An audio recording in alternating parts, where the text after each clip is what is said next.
1400 metre લાંબો ડાયવર્ઝનનો road, વળાંક ઉપર ક્યાંય સાઇનબોર્ડ કે રિફ્લેક્ટર નહીં, નિર્જન વિસ્તારમાં લાઇટ પણ નહીં હોવાથી રાત્રિના સમયે વાહન ચાલકો માટે જોખમ વધ્યું.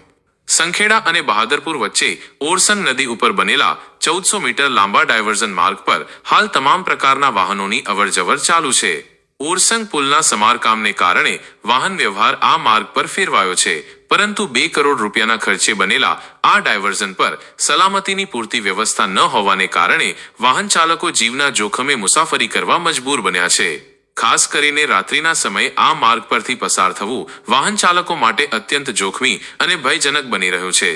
ડાયવર્ઝન માર્ગ પર કુલ 9 જેટલા વળાંકો છે, જેમાંના 2 વળાંક તો કાટખૂણા જેવા તીવ્ર છે, જ્યારે મોટા ભાગના વળાંકો ઢાળવાળા છે. આવા જોખમી વળાંકો હોવા છતાં એક પણ દિશાસૂચક બોર્ડ મૂકવામાં આવ્યું નથી. રિફ્લેક્ટર કે ચેતવણી સૂચના વગર ઘોર અંધકારમાં અચાનક વળાંક આવી જતા અકસ્માતનો ગંભીર ભય સેવાઈ રહ્યો છે.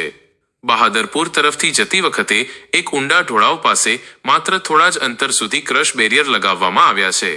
જ્યાં સૌથી વધુ સુરક્ષાની જરૂર છે ત્યાં જ વ્યવસ્થા અધૂરી રાખવામાં આવી છે. રાત્રિના સમયે ડાયવર્ઝન પર લાઇટની કોઈ સુવિધા ન હોવાથી આખો માર્ગ અંધકારમાં ગરકાવ થઈ જાય છે. એકલ દોકલ બાઇક કે સ્કૂટર ચાલકો માટે અહીંથી પસાર થવું ભયજનક અનુભવ બની રહે છે. આસપાસ ખુલ્લો નદી કિનારો અને નિર્જન વાતાવરણ હોવાથી રાત્રિના સમયે સુરક્ષા અંગે પણ ગંભીર પ્રશ્નો ઊભા થાય છે.